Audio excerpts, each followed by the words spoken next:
வணக்கம். தீபாவளினால குழந்தைகளுக்கு ஏகப்பட்ட மகிழ்ச்சி, ஏகப்பட்ட குதூகலம். எதுக்கு அப்படின்னா, புத்தாடை அணியிறதுக்கா? இருக்கலாம்.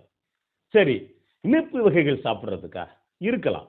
அதையும் தாண்டி குழந்தைகளுக்கு மட்டற்ற மகிழ்ச்சி என்னன்னா, மத்தாப்பு கொளுத்துறது, சங்கு சக்கரம் கொளுத்துறது, கொஞ்சம் வளர்ந்த குழந்தைங்க அப்படின்னா, பட்டாசு கொளுத்துறது அப்படின்னு இந்த தீபாவளி அப்படிங்கிறது இந்த காலகட்டத்தில பெரும்பாலும் இந்த பட்டாசுக்கான தீபாவளியா தான் இருக்கு. ஆனா இதுக்கு முன்னாடி கடந்த ஒரு 20 ஆண்டுகளுக்கு முன்னாடி ஏறத்தாழ 1990க்கு முன்னாடின்னு வச்சுக்கங்களேன். தீபாவளின்னா நமக்கெல்லாம் எப்படியெல்லாம் தோணும் அப்படின்னா, புத்தாடை அணியிறது. அப்பல்லாம் புத்தாடை அப்படிங்கிறது ரொம்ப எளிய குடும்பங்கள்ல, நடுத்தர குடும்பங்கள்ல ஒரு வருடத்துக்கு 2 முறை அல்லது 3 முறை. அதாவது ஒரு திருவிழா, பொங்கல், தீபாவளி இவ்வளவு நாள் தான். அதனால என்னன்னா, அந்த இந்த மாதிரி இன்னைக்கு மாதிரி ஆயத்த ஆடைகள் அன்னைக்கு கிடையாது. அதனால துணியை எடுத்து 1 மாசத்துக்கு முன்னாடியே கொண்டு போய் அவர் தையல்காரர்ட்ட குடுத்து, தைக்க சொல்லி, அவர் தச்சு குடுக்க, வீட்ல கொண்டாந்து ஒளிச்சு வைக்க. ஏன்னா நம்ம முன்னாடியே போட்டுருவோம்ன்ட்டு. இந்த குழந்தைங்களா இருந்தவங்கலாம் என்ன பண்ணுவாங்கன்னா, வீட்டுக்கு தெரியாம ஒரு முறை அந்த சட்டைய எடுத்து போட்டு பார்த்துட்டு, கண்ணாடியில போய் நின்னு பார்த்துட்டு, இப்படியான தீபாவளி அப்படிங்கிறது ஏறத்தாழ 1 மாசத்துக்கு முன்னாடி ஆரம்பிச்சுரும். இன்னைக்கு அப்படியெல்லாம் கிடையாது. எல்லாமே நீங்க பணத்த எடுத்துக்கிட்டு போனீங்க அப்படின்னா, ஒரு வண்டியில அப்படியே எல்லாத்தையும் அள்ளிட்டு வந்துரலாம். வெடி உள்பட. அப்ப இந்த தீபாவளி அப்படிங்கிறது பெரியவங்களுக்கு இது ஒரு பெரிய தீபாவளியா அப்படின்னு கேட்டீங்கன்னா, பெரியவங்களுக்கு இது ஒரு பெரிய விஷயமே கிடையாது. குழந்தைங்களுக்கு தான் இது தீபாவளி. அதுலயும் குறிப்பா இருக்கிறதுலயே அப்பர் மிடில் கிளாஸ் அப்படிங்கிற அவங்களுக்கும், அதாவது அத நடுத்தரத்துல உயர்ந்தவங்களுக்கும், பெரிய பணக்காரங்களுக்கும் இது ஒரு சிறப்பான தீபாவளி எப்பவுமே. ஆனா எளிய மக்கள், அதே மாதிரி நடுத்தர வர்க்கத்திலே கீழ் நடுத்தர வர்க்கம் இருக்காங்க இல்லையா? இவங்களுக்கு என்ன அப்படின்னா, இது ரொம்பவே, அதாவது இந்த குடும்ப தலைவனுக்கு ரொம்ப சுமையாவே இருக்கக்கூடிய தீபாவளி. என்ன காரணம் அப்படின்னா, என்னதான் பண்ணாலும் இந்த காலகட்டத்தில இவங்களுக்கெல்லாம் பெருசா போனஸ் அப்படிங்கிற ஒண்ணு வந்துற போறது கிடையாது. அந்த போனஸ் குடுக்குற முதலாளியே ஒரு மாதிரி ஏற இறங்க பார்த்துட்டு தான் பல பேர் குடுப்பாங்கன்னு வச்சுக்கங்களேன். அதுக்கு பதிலா வேலையும் நிறைய வாங்கிருவாங்க.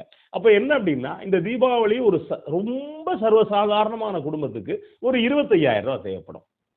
அப்ப என்ன ஆகும் அப்படின்னா, அந்த தீபாவளி காலகட்டத்தில போயிட்டு எங்கேயாவது கடன் வாங்கிட்டு, அப்புறம் வந்து அதுக்கு ஒரு வட்டி கட்டி, இதெல்லாம் தாண்டி அந்த குழந்தைங்க சிரிக்கிறது, வீட்ல உள்ளவங்க கூடைய மகிழ்ச்சி, இதையெல்லாம் தான் அந்த வீட்ல உள்ள அந்த குடும்பத்துக்கு வருமானம் ஈற்றவருக்கு ஒரு மகிழ்ச்சிய குடுக்கும்.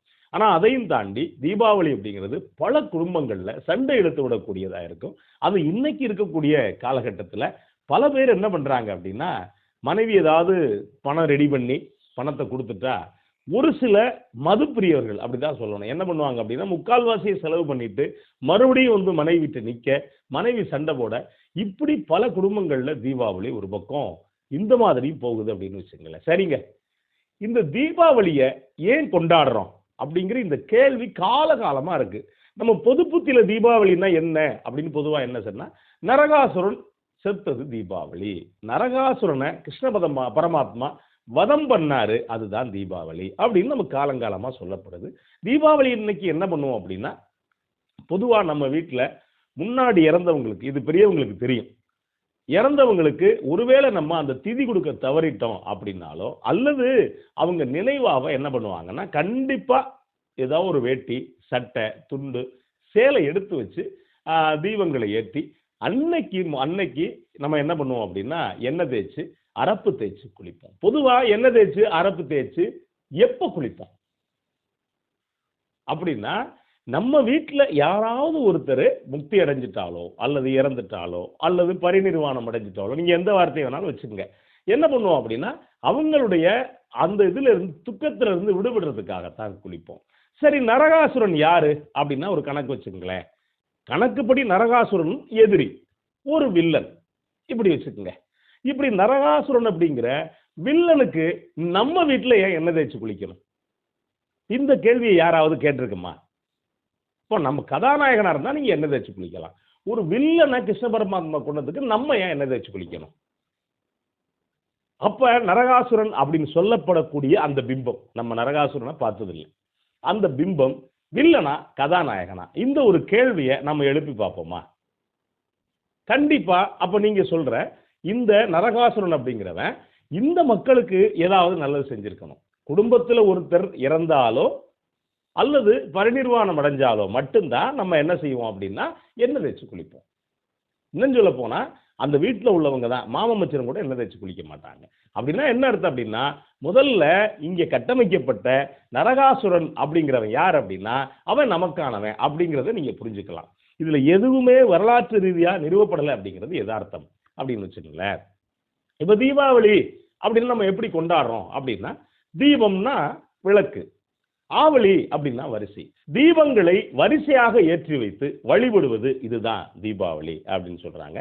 இன்னும் ஒரு சில பேருக்கு தெரியுமா அப்படின்னு தெரியல, தமிழ்நாட்டில் ஒரு சில பகுதி மக்கள் சின்ன தீபாவளி அப்படிங்கிற ஒரு தீபாவளியை கொண்டாடுவாங்க. அது என்னங்க சின்ன தீபாவளி அப்படின்னா, தீபாவளி வந்து 8ஆம் நாள் மறுபடியும் வீட்டில் அந்த வெடி கொஞ்சம் தேக்கி வச்சுட்டு, இருக்கிற வெடியை கொஞ்சம் தேக்கி வச்சுட்டு கொஞ்சம் பலகாரம் செஞ்சு, அன்னைக்கு வெடி வெடிச்சு புது துணி உடுத்த மாட்டாங்க, அன்னைக்கு பலகாரம் செஞ்சு தீபாவளியை கொண்டாடுற வழக்கம் இன்னும் ஒரு சில ஊர்களில் இருக்கு. அது எதுக்கு 8வது நாள் இந்த சின்ன தீபாவளி கொண்டாடணும் அப்படின்னா, தமிழர் பாரம்பரியத்தில் 8வது நாள், அதாவது ஒருத்தர் இறப்புக்கு அடுத்து 8வது நாள் அப்படிங்கிறது ரொம்ப முக்கியமான நாள். அன்னைக்கு தான் பெரும்பாலான இடங்கள்ல அந்த இவங்களுக்கு இறந்தவங்களுக்கான நினைவேந்தல் மறுபடியும் செய்வாங்க அப்படின்னு சொல்லி விரிவா இன்னொரு இதுல பார்ப்போம்.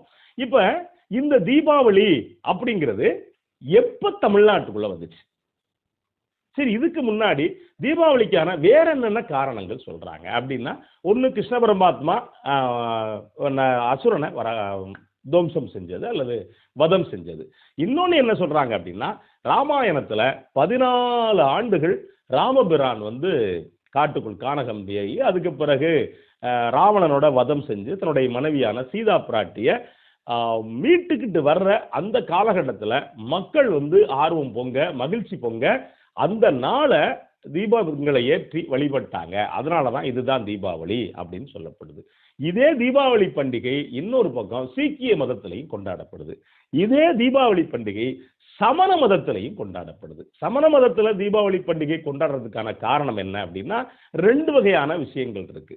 ஒன்று என்ன அப்படின்னா, சமண மதத்துடைய ஸ்தாபகரான மகாவீரர், வர்த்தமான மகாவீரர், அவரு ஏறத்தாழ 2500 ஆண்டுகளுக்கு முன்னாடி பீகார் மாநிலத்தில் இருக்கக்கூடிய பவபுரி அல்லது பாவாபுரி அப்படிங்கிற இடத்துல பரிநிர்வாணம் அடைந்தார் அப்படின்னு சொன்னார். அது என்னங்க பரிநிர்வாணம் அடைகிறது அப்படின்னா, அவருடைய அன்னம் தண்ணி ஆகாரம் எதுவுமே இல்லாம தன்னுடைய உடம்பை வருத்திக்கிட்டு அப்படியே சமாதி நிலை அடைகிறது. அதாவது உயிரை கொஞ்சம் கொஞ்சமா உள்ளடக்கி இறக்குறதுக்கு பேரு நிர்வாணம் அடைதல் அப்படின்னு பேரு. பரிநிர்வாணம்ங்கிறது இன்னொரு பொருள்ல உண்டு. ஏன்னா ஒருத்தர் முழுக்க முழுக்க அறிவு சார்ந்து இயங்குறது, அறிவு சார்ந்து ஞானம் பெறுறது அப்படின்னு வச்சுக்கோங்களேன். இந்த இடத்துல முக்தி அடைகிறது அப்படின்னு கூட நீங்க வச்சுக்கலாம்.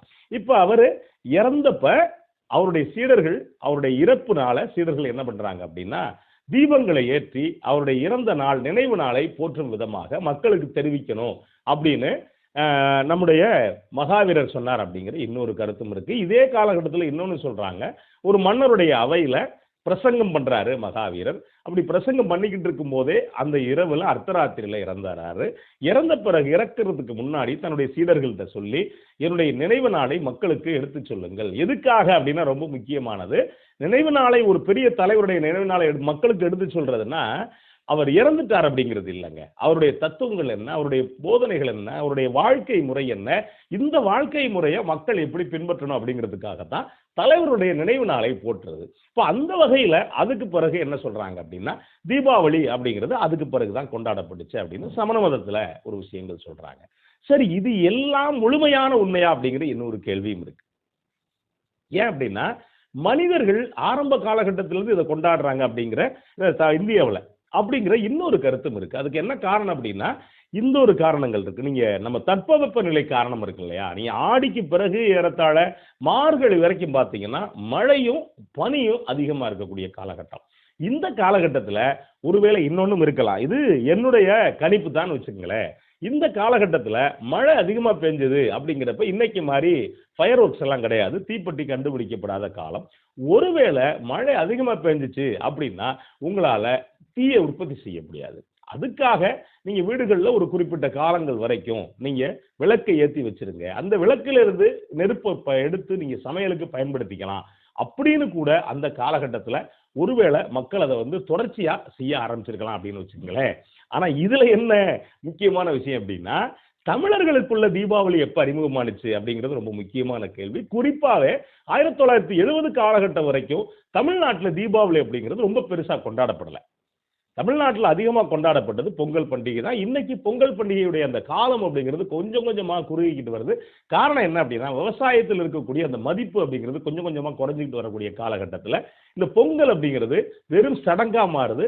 வெறும் விவசாயிகள்ட்ட மட்டும் தான் இன்னைக்கு பொங்கல் இருக்கு அப்படிங்கிறது, தமிழர் பண்டிகைங்கிறத தாண்டி இது உழவர் பண்டிகைங்கிறது மாறுனது அப்படிங்கிறது, இன்னொரு பக்கம் கால ஓட்டத்துல இது வந்து ஒரு யோசிக்க வேண்டிய விஷயம் தான்னு வச்சுக்கங்களேன். இந்த தீபாவளி பண்டிகை எப்ப தமிழ்நாட்டுல வந்துச்சு அப்படின்னா, சோழர்கள் காலம் வரைக்கும் தமிழ்நாட்டுக்குள்ள தீபாவளி பண்டிகை வரல அப்படிங்கிறாங்க. 2வது சோழர்கள் இருக்காங்க இல்லையா, ராஜராஜ சோழன் காலம். ராஜராஜ சோழன் காலத்துக்கு பிறகுதான் தெலுங்குல இருந்து, குறிப்பா ஆந்திரா பகுதியிலிருந்து அங்க இருக்கக்கூடிய பிராமணர்கள்ல ராஜராஜ சோழன் கூட்டு வர்றான். அதுக்கு பிறகுதான் அவங்க கூடவே தீபாவளி பண்டிகை வந்து கொஞ்சம் கொஞ்சமா நகர ஆரம்பிச்சிச்சு அப்படின்னு சொல்றாங்க. அதையும் தாண்டி விஜயநகர பேரரசு தமிழ்நாட்டுக்குள்ள அவங்களுடைய எல்லையை விரிக்கும் போது அங்க இருந்த பிராமணர்கள் மூலமா அவங்க மூலமா தீபாவளி கொண்டு வரப்பட்டது அப்படின்னு சொல்றாங்க. எது எப்படி இருந்தாலும் இந்த தீபாவளி அப்படிங்கிறது ஒவ்வொருத்தரும் ஒரு காரணம் வச்சிருக்காங்க. இந்தியாவில் எல்லா மதங்களும், குறிப்பா இங்க பிறந்த மதங்களும் கொண்டாடப்படக்கூடிய ஒரு நிகழ்வா இருக்கு. எது எப்படி இருந்தாலும் இன்னைக்கு குழந்தைகள் குதூகலமான இந்த தீபாவளி, அதே நேரத்துல புகை மூட்டத்தோட இந்த பூமண்டலம் முழுக்க முழுக்க இன்னொரு பக்கம் ஒரு மாசையும் சந்திச்சுக்கிட்டு இருக்கக்கூடிய இந்த தீபாவளி, இனிவரும் காலங்கள்ல புகையில்லாத தீபாவளியை கொண்டாடணும், குழந்தைகளுக்கு பாதுகாப்பான தீபாவளியை கொண்டாடணும் அப்படிங்கிற வகையில அனைவருக்கும் தீபாவளி நல்வாழ்த்துக்கள். நன்றி, வணக்கம்.